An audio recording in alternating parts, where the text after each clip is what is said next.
kind of give you some context as to what's going on here. I know a lot is going on, so let me go ahead and give you a little context. So at this present time, what's going on here is David is pretty much, we all understand David is the king, all right? So David is pretty much at the high time of this kingdom, if you will, okay? A lot of things are going good. But during this present time, a lot of rebellion is happening. A lot of people are trying to come against David to overthrow David. All right. This is actually a little bit after the time where his own son Absalom. If you read the script, this chapter, you'll see the name Absalom. Absalom was his son. Okay. He actually died in the chapter prior to this, or 2 chapters prior to this. All right. So a lot of rebellion is going on, and at this present time in this chapter. There's another rebellion that's happening right now, and the one that's leading this rebellion is Sheba. Okay? Now, when you read this, Joab says that Sheba, this revoltist that's coming against David at this present time, would do more harm than his own son did during his revolt. Okay? So that's what's going on here. Okay, I just wanted to give you a little bit of context as to what's going on in this chapter. So we have David, and David is fighting for his kingdom and essentially his life. Okay, and he's actually taking flight. He's actually retreating from his own kingdom because people can't be loyal. People can't be loyal. He has to retreat from his own kingdom, his own house, because people don't want to be loyal to him. He's rightfully king. If you read the story of David, he was anointed king. He killed Goliath and was anointed king after Saul. You know that story. All right? So he's rightfully king. All right? And he's having to fight his sons for his own throne. Well. All right.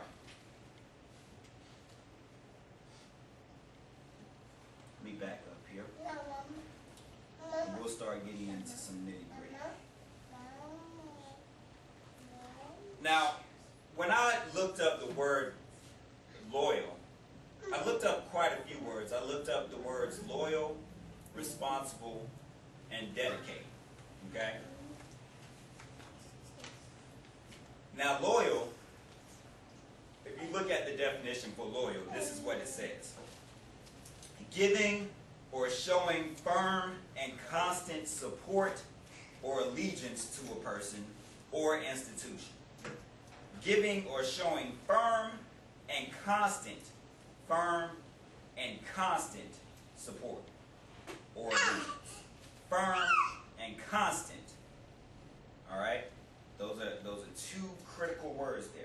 Now, when I looked up the word responsible, this is what it said. Having an obligation to do something, or having control over or care for someone as part of one's job or role.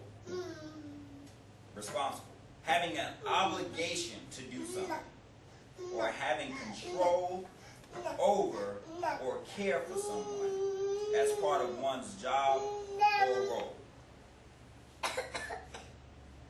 Now, when I got to dedicate, I kind of understood what dedicate meant in my mind.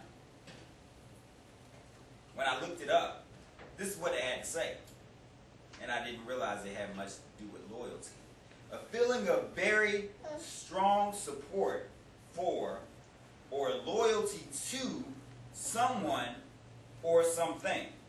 The quality or state of being dedicated to a person, group, cause, etc. The act of officially saying that something was created for a particular purpose, or to remember or honor a particular person. And usually when you say something is for a particular purpose, that's all it's for. A pencil is for writing, not cleaning your ears, right? Right. You have Q-tips for cleaning your ears, right? Right. Yet,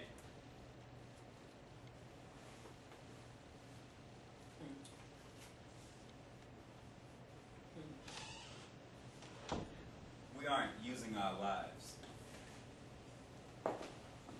for the purpose God intended us to use our lives.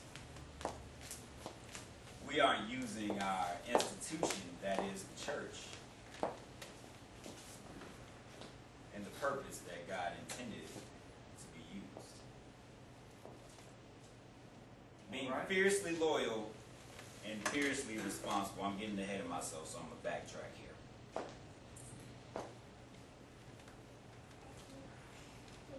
So let's go back to Amasa. You're gonna have to follow me, Kevin, because I'm gonna move around a little bit.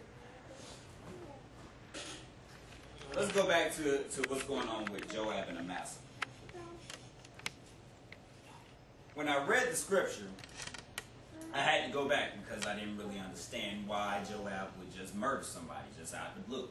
You know, David sent Amasa to gather his troops. That's what Amasa's job was. David said, "Go get my troops. Let's get this together because I need to put down this rebellion that's about to happen." Right? Amasa said, "Absolutely. I'm on my way." He leaves. The Bible says he kind of takes his sweet behind time. Well, there's a revolt going on, a rebellion going on. Somebody's trying to overthrow King David's reign. mm-hmm. And his right-hand man can't even do one simple task and go get the people that's supposed to fight this battle. You got a simple task, but you take too long to get there. You sit up and sit with your homeboys, and you're supposed to be on a mission. Well,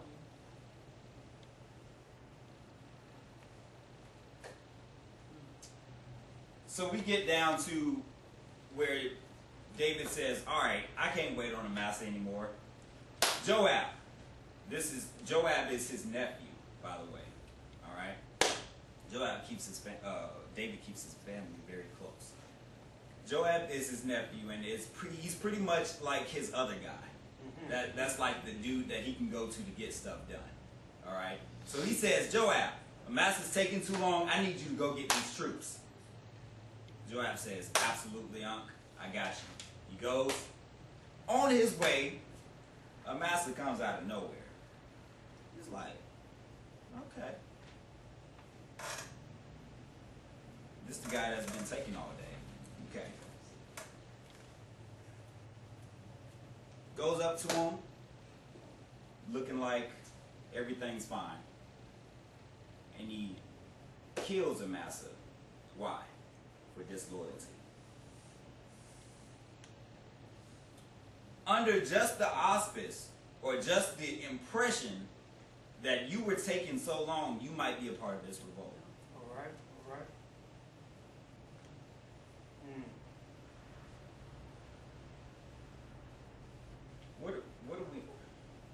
What are we doing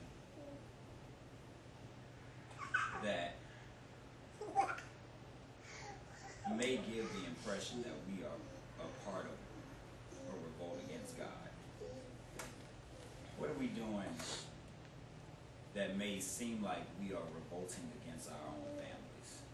What are we doing that may seem like we're revolting against the very causes that we say we subscribe ourselves to? Am I getting too deep? Is everybody following me?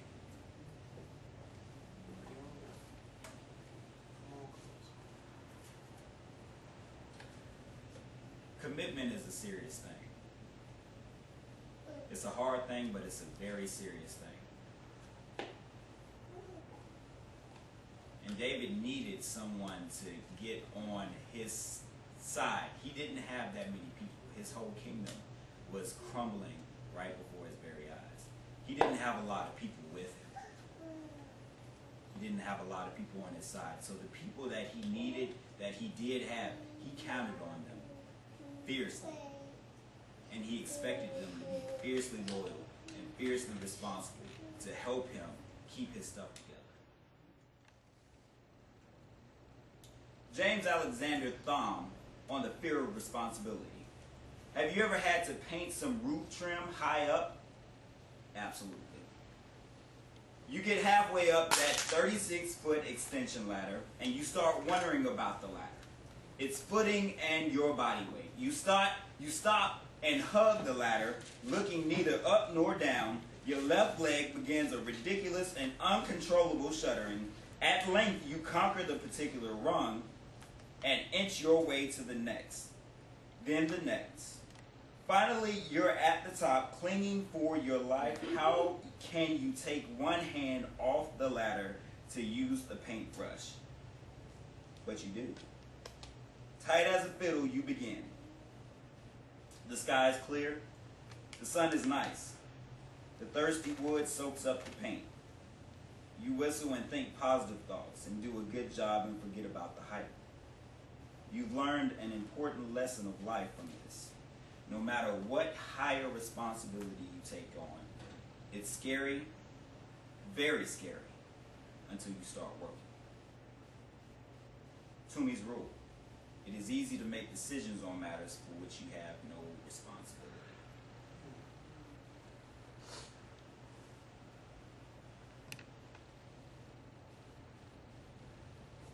I'll be very transparent with you. There have been some things that I've been needing to do that I have not done because I was scared for quite a few reasons.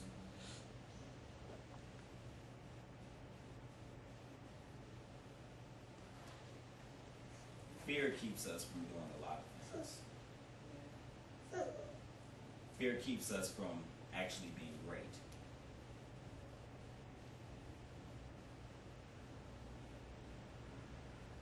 We have to figure out what kind of fear that we're dealing with. Let me share with you some of my fears.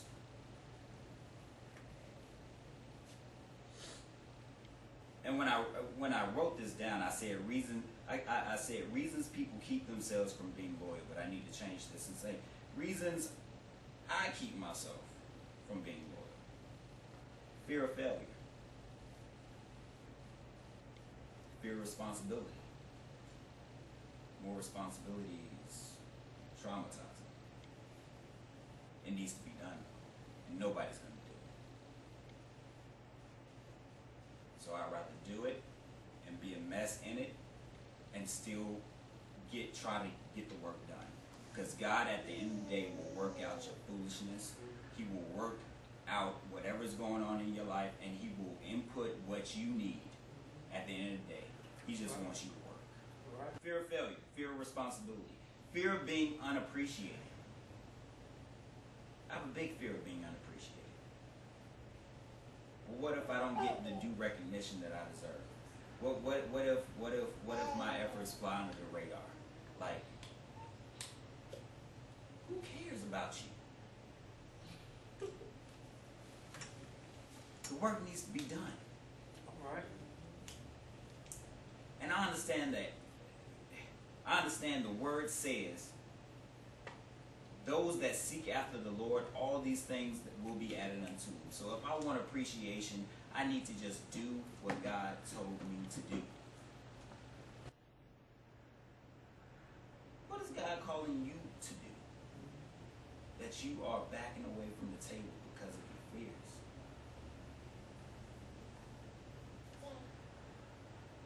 You already know what it is. What is it? And why are you fearful? And that's not to bash you, because I'm sitting up here transparent, understanding that you have fears.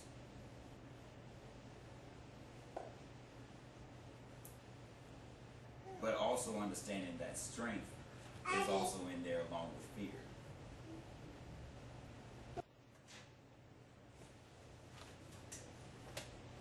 When a pilot of a giant airline is speeding down the runway, there's a certain point where it is staying on the ground, or staying on the ground is no longer an option. When he crosses that line, he is committed to the air. He will take off, or a disastrous crash is imminent.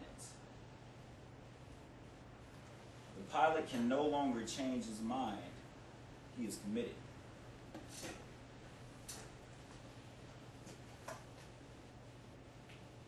A lot of us been on the ground too long.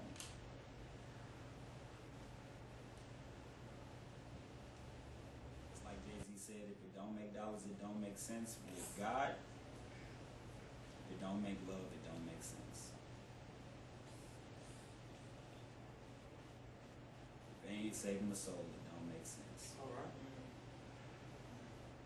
If you ain't changing somebody's life, it don't make sense.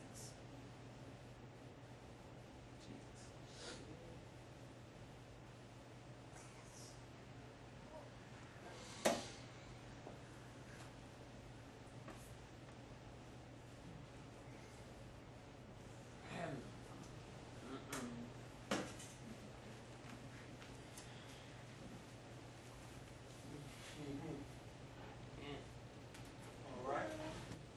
God said, "Thou shalt have no other gods before me." That commandment alone got Israel in trouble the most. All right.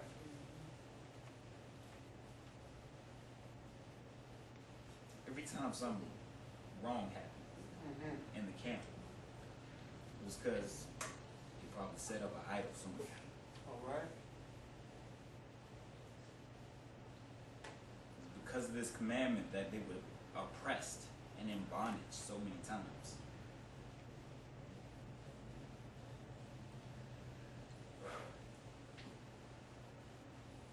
What are we chasing that has us in bondage?